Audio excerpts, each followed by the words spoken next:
Nang hindi pa rin sumagot si Krisa, ay lumipat na si Nick sa kabilang banda kung saan nakita niyang namumula ng mga mata nito habang maring nakatikom ang kanyang bibig. Natataranta na napabangon ng binata at pilit na pinapabangon si Krisa nang makita niyang humihikbi ito kasabay ng pagbagsak ng ilang butil ng kanyang mga luha. Hey Chris, bakit ka umiiyak? Para yun lang. Dahil ba hindi pa alam ng family ko na okay na tayo? Sunod-sunod niyang tanong na hindi malaman kung matatawa ba o ano sa itsura at ragasan ng emosyon ng kanyang kasintahan. Baby, ang simpleng bagay noon, hindi mo kailangang iyakan. Damit Chris, para ka namang bata dyan. Nilakipan pa ng abogado ng mahinang pagtawa upang ipakitang nakakatawang kanyang itsura ngayon. Bitawan mo ko, palo niya sa braso ni Nick at hinilang kumot patakip ng buo niyang katawan. Nakakainis ka. Baby, you are acting weird. Para yun lang, iiyakan mo. Napaka-raw naman ang buhos ng emosyon mo, Chris. Inipit ni Chris ang bawat gilid ng kumot na nakabalot sa kanyang katawan. Siya rin, nawiwerduhan kung bakit ganun siya. Biglang bumabaw ang kanyang mga luha. Ang bilis niyang umiyak, maasar at saka matuwa. Tama si Nick. Ang weird niya talaga na hindi niya alam kung bakit ganun ang kanyang nararamdaman. Wala siyang explanation dito. Chris, hindi na ako natutuwa. Bakit ka ba nagkakaganyan ha? Sabihin mo sa akin ang alam ko. Pilit na inangat ni Nick ang kumot ngunit pinigilan ni Chris sa iyon na hindi na mabigil ang suminghot-singhot.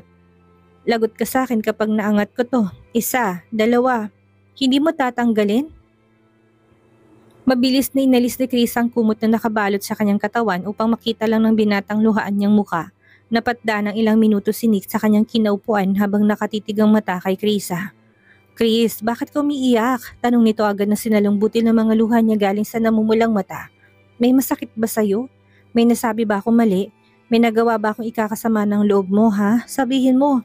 Humihikbing umiling si Krisa. Nagtatampo lang naman siya kung bakit hindi pa alam ng pamilya niyan tungkol sa kanila. Pero hindi niya alam ang explanation noon kung bakit umabot sila sa iyakan portion ngayon. At kita pa nito na. Wala nga, hindi ko rin alam kung bakit ako naiiyak. Parang batang sipa ni Krisa sa kumot sa katawan. Niyakap na siya ni Nick habang natatawa. Sumilid sa kanyang isipan na baka may laman ang sinapupunan nito. Ngunit agad niya iniiling ng kanyang ulo nang maalala na 2 weeks pa lang mula nung may mangyari sa kanila. Halika nga, hila ng binata sa 2 braso ng dalaga upang ibangon ito sa kama. Baka kulang ka lang sa yakap. Hindi naman na lumaban pa si Krisa na nagpabangon na kay Nick. Hinayaan siyang yakapin ng binata. Subalit sa halip na tumigil ay mas lalo lang siyang naiyak na parang timang. Yung pakiramdam na parang may sirang gripo sa likod ng kanyang mga mata na hindi niya mapatay-patay. Kaya patuloy pa rin ang agos ng kanyang mga luha palabas. Shh! Tama na, wala kang dapat ni ikaiyak. Hindi kita pinapaiyak, Chris ha. Awat pa ni Nick na pinunasan ng mukha ng dalaga sa laylayan ng comforter nila. Matapos noon ay mahigpit niya pa itong niyakap hanggang sa tumigil. Nilamon na nakakabinging katahimikan ng kanilang silid na tanging hinga lang ng kanilang maririnig. Chris, gustong bang manood tayo ng sine bukas? May bagong palabas na kakalabas lang, baka gusto mong manood. Basag ni Nick sa katahimikan na matiyak niyang tumigil na sa emotional breakdown ng nobya niya. Hindi pwede, may trabaho ako. Di after ng trabaho mo, may trabaho rin naman ako. Susunduin kita sa music center. Pinag-isipan niyo ni Chris na sa bandang huli na papayag siya ng binata. Sasabihan ko ng sekretary ko na bilhan tayo ng tickets. Saan mo gustong maupo? Unahan? Gitna? Tinanggal ni Chris ang pagkakayakap sa nobyo at hinarap ni ito. Ikaw nang bahala, first screening pa lang yon kaya malamang ubos ng seats. Pagak na tumawa si Nick. Hinimasimas niya pa ang kanyang baba na parang niyayabangan si Krisa. Sino ba ako? Nakalimutan mo yata kung sinong fiancé mo, Chris. Kung anong gusto mo, makukuha mo. Anitong mabilis na hinalikan ng labi niya na naging dahilan upang mapahiga ng muli si Krisa sa kama. Ano, game ka na ba ulit? Isang round pa, Chris, bago tayo matulog. Ungot ni Nick na muling dinaganan ng kanyang katawan. Biglang tugon na inabot na lang ni Chris ang labi ni Nick. Siya na ang kusang humalik upang simulan nila yon. Kahit ilang round pang gusto mo, basta siguraduhin mong hindi manghina bukas sa mga tuhod mo. Dahil may morning exercise pa tayong gagawin bago tayo pumasok sa trabaho. Attorney Bentacourt. Nakakalokong linya ng dalaga na umusog ng higa upang mapunta sila sa sentrong bahagi ng kama at muling magsalpukan ng mga katawan. Hindi naman siya tinanggihan ni Nick na may gutom na naman ang mga tingi ipinupukol. Ako pa talagang hinahamon mo, Chris. Maharot na kagat ng binata sa kanyang pang-ibabang labi. Hindi naging matagal ang gabing iyon para sa magkasintahan nang buong oras halos ay ginugol nila sa pag-iisa ng katawan. Baka sampuyat sa palibot ng mga mata ng dalawa na nanlalaki at nangingitim. Hindi tuloy nakaligtas sa mga pangangantsaw ni Miss Jen si Krisa. Pagpasok nito ng music center at ganun ang kanyang itsura. Inaantok. Aba, mukhang sinulit niya yata talaga ni Atty. Bentacourt ang buong magdamag ha. Mahinang humagikhik lang si Krisa. Hindi niya magawang itanggi iyon dahil totoo naman ang sinasabi nito. Iba naman ang naging dating noon sa mga magulang ni Krisa na nagawa pang dalawin ni Nick bago tumagtungo ng kanyang opisina. Nagdala siya ng basket ng prutas sa kanila at upang kamustahin na rin ang future parents-in-law.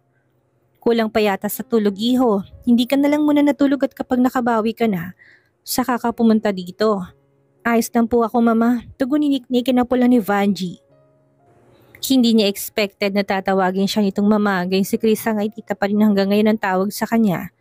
Nais ko na po kayong makita. Kung sakali na may kailangan po kayo dito, huwag kayong magatubiling sabihin sa akin. Akong bahala. Sagot ko kayo. Nako, iho. Napakaswerte talaga ni Chris namin sa'yo. Singit ni Carlito na nakangiti na abot ng tenga niya. May iba ako, Nick. Nagkita na ba kayong dalawa? Dito ka pa yata unang pumunta sa kanya. Baka magtampo sa'yo. Tumawa lang ng mahina si Nick at hindi sinagot ang tanong ng ama. Baka magalit sila kapag naging honest siya. Hindi na rin doon nagtagal ng abogado na may hinahabol ng oras. Tinatawagan naman ni Vanji si Krisa upang ipaalam sa dalagang ginawang pagdalaw sa kanila ni Nick. Natatandaan pa ng dalagang pagmamadali ng abogado. Anong sabi niya sa inyo, Tita Vanji? Nangamusta lang sa papa mo, nagdala ng prutas, umalis rin naman kaagad siya. Mukhang nagmamadali. Kagaya na napag-usapan, sinundo nga siya ni Nick pagsapit ng hapon upang manood sila ng sine. Muli ay nakaani na naman sina Krisa ng pangangantsaw sa pangunguna ni Miss Jen. Nakisama pa ang ibang mga employee. Kailan bang kasal, Atty. Bentacourt? Baka makalimutan niyo kami imbitahin ha? Magtatampo kami. Kwelang sinagot at sinakyan sila ni Nick kahit na anong awat sa kanya ni Krisa. Halatang proud na proud ang abogadong pag-usapan nilang bagay niyon sa harap ng pulang-pula na sikilig na fiancé. Soon, ay surprise announcement na lang namin sa inyo kung kailan. Wow, congratulations na kagad sa inyo ni Miss Aguilon, Atty. Bentacourt. Salamat, invited kayong lahat. Hindi niyo pwedeng palampasin ang pakikipag-isang dibdib ng amo niyo sa pinakagwapo at pinakamatalinong abogado sa buong bansa. Umikot na sa yaring mga mata ni Krisa na hindi nakaligtas sa mga mata ni Nick. Talagang pumasok pa sa loob ng music center ng binata kahit na sinabi ni Krisa na sa parking na lang siya at lalabas na rin naman siya. Hindi nakinig ang binata na nakita na lang niyang nakapasok na sa pintuan. May bouquet pa itong dala kung kaya naman hindi na mapigilan ang irita ng mga employee ng music center ng karamihan ng mga babae. Hindi na tuloy napigilan pa ni Chris ang mamula. Idagdag pang walang katapusan nilang papuri at may pangangantsaw sa kanila. Tara na! Hila na ni Chris sa manggas ng damit ni Nick na wala pa yatang planong umalis. Late na tayo! Dinig na dinig pa na magkasintahan ng pag-irit na ginawa ng mga employee ng hapitin na ni Nick sa bewang si Krisa habang papalabas na ng music center. Hindi na sila nilingon ng dalaga dahil sa masuminit niyang mukha bunsod ng kanyang pagkapahiya na syempre lamang ang kilig na hatid ng presensya ng kanyang fiancé na abogado. Sabi ko, sa sasakyan mo na ako hintayin aniya pagkasakay nila ng sasakyan ng nobyo. Talaga naman, dumukwang sinik palapit sa kanya at ninakawan siya ng halik sa labi. Bahagyang hindi nagawa ng binata kanina sa harapan ng mga employee dahil paniguradong mas magiging malakas ang kantsawan kung sakaling gawin niya yon. Bakit ayaw mo kong pumasok sa loob? May tinatago ka ba sa akin? Wala ano itatago ko sa'yo? Kitang-kita mo na nga lahat sa akin, pamimilaw sa papa ni Krisa sa kanya. Mali ko sa'yo, sa gusto ko tang sunduin sa loob Parang kinakahiya mo yata, nanggigigil na hinila na ni Krisa ang isang pisngi ni Nick, dahilan upang matigilan to sa sasabihin niya. Chris, ang sakit nun na. Saway niya napahawak pa sana mula niyang pisngi. Sorry na, ang pogi mo kasi. Nag-shave ka ng buhok sa mukha. Kumikisla pa mga matang wika ng dalaga na palabi na sinik na halatang kinikilig na sa tinurang niya ng kanyang nobya. Pinalamlam pa nito mga mata habang nakatingin sa unahan. Malakas na ikinahagalpak ni Krisa na mas lalo pang na-in love sa kalokohan ng binata. Tara na, attorney. Anong tawag mo sa akin? Nick, tipid na sagot ng dalagang itinikom pang kanyang bibig. Mali, dapat tawagin mo rin akong baby Chris. Malingaw nga pang mga malakas na halakak ni Krisa na halos maubusan na doon ng hininga. Anong nakakatawa ha, Chris? Seryosong tanong ni Nick na hinawakan pang isang kamay ng dalaga. Tumigil sa pagtawa si Krisa. Sinamaan na niya ng tingin si Nick na meron ng pagbabantang mga mata. Ano ba Nick? Alis na tayo, mag-aaway tayo. Seryosong tanong na rin ng dalagang nagpalit na naman ng aura sabay haklit ng palad niyang hawak ni Nick. Pinagkusto niyang dalawang braso sa tapat ng kanyang dibdib.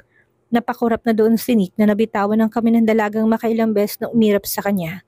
Walang imik niyang binuhay ng makina ng sasakyan. Biglang nag-alala na baka umiyak na naman ngayon ng kasintahan. Pinandar na niya yon palis ng lugar habang panayang sulyap sa mukha ng kasintahan na hindi pa rin nagbabago. Pagkalipas ng ilang sandali hindi na nakatiis si Nick na muling nagsalita sa napakahirap na timplahing ugali nito. Chris, galit ka pa ba sa akin? Pinagapang na abogado ang kanyang kamay sa hita ni Krisa. Hindi naman yun pinalis ang dalaga. Sige na, Nick, nalang itawag mo sa akin or anything you want. Hindi na kita pipilitin sa baby. Talo ng sambit ni Nick ng mga matay nakatuon pa rin sa kalsada. Huwag lang Attorney Bentacourt. Umangat ang gilid ng labi ni Nick tumipaw ang gandang idea ang dumiklat sa kanyang isipan. Paano kung attorney ang gusto kong itawag? Kakasabi ko lang naman, Chris. Sinasadya mo ba akong asarin ngayon ha? Muling humalukip-kip si Chris at umingos pang mukha sa binata. Inilingon pang mukha sa labas ng bintana. Tinanggal ni Nick ang kamay na nasa isang hita na kanyang nobya at napakamot na sa kanyang ulo. Wala talaga siyang laban sa dalagang minamahal. Sunod-sunuran siya sa mga gusto nito dahil ayaw niya magalit pa ito muli. Sige na nga, bahala ka na nga kung anong gusto mong itawag sa akin. Talo ng saad ni Nick matapos na bumutong hininga. Hayaan na lang niya kung anong gustong itawag nito sa kanya. Basta si Krisa Aguilon talaga. Maligayang tinig na harap na ni Krisa sa abogadong nagulat sa kanyang masayang reaksyon. Niyakap pa ni Krisa isang braso ni Nick, kinangiti na lang ng palihim na abogado. Sabay haplos sa ulo ng nobya. Iyon lang palang magpapaligaya kay Krisa. Ngayon alam na niya kung anong gagawin kapag nagiging moody ang babae. Ibibigay niya lang gusto nito at boom! Magiging okay na kaagad sila na parang walang nangyari. Oo, basta ikaw Chris. I love you so much, attorney. Out of the blue ay bulalas ni Chris ang hinalikan pa sa pisngi si Nick. Napapareno na doon si Nick dala ng labis na gulat sa biglaang ginawa ni Krisa nang wala man lang paalam. Chris! Nalalaki ang mga matang sigaw niya na nagulat din sa lakas ng boses. Sorry baby, nagulat ako. Hindi nagbagong mood ni Krisa doon sa halip ay nakakaloko pa siyang ngiti sa kanyang labi. Nagulat ba talaga o sobrang kinilig ka lang? Pagkat na tumawa si Nick na sa halip na maasar ay napailing na lang sa pagiging weirdo na naman ng nobya. Muli niyang pinaandar ang sasakyan ng kumalmang puso niyang biglang nagulat. Napakaklingi nitong bigla sa kanya. Sa susunod, wag mo kong gugulatin lalo na kapag nagmamaneho ako. Baka maaksidente tayo, Chris. Sige, kapag nasa silid na lang tayong dalawa, pilyang turan ni pa ni Krisa na siniksik pa sarili sa nobyo. Lumaki ang butas ng ilong ni Nick doon na kumurap-kurap ng kanyang mga mata sabay lunok ng laway. Hindi niya sukat akalaing mabilis matututong kanyang nobya. Nagiging mas sutil pa ito sa kanya, bose at matampuhin. Sige, subukan mo lang Chris. Kapag nasa silid tayo at hindi ako nagmamaneho na masaksak kita. Si Krisa naman ang malakas na tumawa ng dahil sa nakakaberding utak na pabiro ng nobyo. Ang sarap noon attorney, sasaksakin mo ko ng kulay brown na kutsilyo tapos kulay puting lumalabas sa dugong malagkit at saka buo-buo. Nakangisi nitong wikang inilabas pa ang lahat ng mga ngipin niya. Napabunghalit na naman ng tawa si Nick sa mga naisip na kalokohan ni Krisa. Napahawak pa siya sa tiyan niya ng dahil sa malakas sa pagtawa. Sa mga sandaling iyon, gusto na niyang saksakin na naman ito dahil nabubuhay na sa pagitan ng kanyang mga hita. Ang tinitukoy ng dalaga ng kutsilyong panaksak niya. Nagpalinga-linga sa paligid nila si Nick na may nahiyang mukha habang panay ang abot ng yakap niya ng tissue sa nobyang, nakaupo pa rin. Tipong wala itong planong tumayo mula sa kanilang kinaupuan kahit na nag-alisan ng mga kasabayan nilang nanonood ng movie. Tapos ng palabas at base sa reaksyon ng dalaga ay sobra tong na-touch sa naging ending ng movie. Naintindihan naman ni Nick yun dahil hindi lang naman tuong umiyak marami sa mga nanonood pero naka-move on naman agad. Ang hindi niya maintindihan na yung nobyo na sobrang affected pa rin na animoy siya yung bida. Isa pa happy ending naman yun kaya walang nakakaiyak para sa kanya. Isa pa ito hindi sa hindi maintindihan. Chris, ano bang nakakaiyak? Happy ending naman siya hindi ba? They live happily ever after pagkatapos ng mga pinagdaanan. Maamon tinig na tanong ni Nick na bahagyang hinagod ang likod nito. Nagangat na ng mukha niya si Krisa. Napilitan si Nick na tulungan to sa baha ng mga luha sa kanyang muka. Napalunok na ng laway si Nick, tumindi pa ang lalong hiya niya nararamdaman. Yun na nga masaya na sila. Pagkatapos nun, wala na bang pagsubok sa kanila? Hindi masundan ni Nick kung anong gusto pang malaman ni Krisa. Hindi siya ang direktor noon. Malay niya ba kung anong kasunod? Hilaw na naging ngiti ni Nick, pinipigilan niya na huwag mapikon. Pero ibang trip ng dalaga na para bang ito ang goal. Ang pikunin siya dahil sa kalokohan tanong. Baby, after ng wedding magkakaanak sila. After na magkaanak, happy pa rin ba sila? Kapag malaki na anak nila, happy pa rin ba ulit? Paano kung merong mga pagsubok ulit? Napaawang nabibig ni Nick. Anong kalokohan ng mga tanong nito sa kanya? Kung tungkol sa mga batas at negosyo pa yun, ipihadong mapaperfect niyang sagot. Pero yung ganito, anong malay niya doon? Isa siyang abogado at negosyante. Chris, tumayo ka ni Jan. Dulong natin sa sakyan niyang pag-usapan, pwede? Nahilaw pang ngiti ni Nick na umiling ang kasintahan. Nasapok na niyang noon na bagamat bukas pang aircon ay pinagpapawisan na. Magaling siya makipag-deal sa mga tao pero pagdating sa nobya, sobrang hirap na hirap siya sa dalaga. Ayoko, gusto kong malaman ang sagot mo. Napatingala na si Nick sa mataas sa kisame ng sinihan, pilit na kinakalami ang sarili. Pinagtitinginan na rin sila ng mga taong dumadaan sa may banda nila dahil bukas na mga maliwanag na ilaw sa kabuuan ng sinihan. Namewang na si Nick na kapag hindi niya gagawin baka uminit lang ang kanyang ulo. Ilang beses pumasok sa isipan niya na buhatin na lang niyang nobya upang mailabas na ito sa lugar. Pinagsisisihan niya tuloy ngayon na inaya niya itong manood ng sine. Gumagawa pa talaga ito ng eksenang makakaagaw sa iba. Chris naman, naubos na pasensyang muling tingin niya sa nobyang namamaganang namumula nitong mga mata. Wag mo namang, itinaas ni Chris ang kanyang isang kamay upang pigilang patuloy na magsalita ang nobyo. Sandali lang, nais na Nick na lumubog na lang sa kinaupuan nang malakas sa suminga ang nobya sa tissue na hawak niya. Naistorbo noon ng mangilan-ngilang tao sa loob ng sinihan. Hindi na talaga niya yun matagalan. Akmang bubuhatin na niya ito ng kusang tumayo na si Chris at nauna nang maglakad sa kanya na parang walang nangyari. Sinilid pa nitong dalawa niyang kamay sa bulsa ng jacket na kanyang suot. Nang maramdaman tong hindi siya sumunod lumingon to. Ano, magpapaiwan ka ba dito? Tara na. Bagsak ko magkabilang balikat na walang imik na sumunod si Nick. Habang tumatagal ay sumasobra pang pagiging moody nito. Akala ko ba nagmamadali ka? Tanong ni Chris sa pagkalapit ni Nick sa banda niya. Natiling walang imik si Nick. Iniisip kung paano niya sisimulang sitahin ang pagiging moody ng nobya. Inaangkla ni Chris ang isang braso kay Nick na seryoso pa rin ang mukha sa ginagawang pag-iisip doon. Sorry kanina, nadala lang naman ako. Malambing na saan ni Chris na mapansin ang pananahimik ni Nick hanggang sa makalabas sila ng pintuan.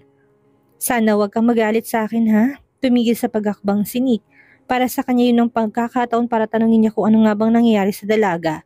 Bakit ang moody nito? Ngunit bago pa siya makapagsimula, mabilis magpaalam ang dalagang gagamit ng banyo. At nang bumalik ito'y pagkatapos na gumamit, kalmado na siya. Naglahong parang bulang curiosity niya sa mood swings nito nang dahil sa matingkad ng mga ngiti ng fiancé niya. Attorney, nagugutom na ako. Hindi ba tayo kakain na muna bago umuwi? Nakangusto nitong tanong sabay haplo sa kanyang tiyan. Napangiti na lang na malakas si Nick sa inaasal ni Chris at kapag inakbayan na niya ang nobya. Napawi ng inis niya. Pinagsalikop niya pa ang isang kamay sa palad ni Chris na kaganitong ibinigay. Siyempre kakain, saan mo gusto ha? Saglit na nag-isip si Chris kung anong pagkain na mga gusto niya mga kainin. Talaga, ako mamimili ng resto? Tingala pa ni Chris sa mukha ni Nico pang tingnan ko seryoso ba siya doon.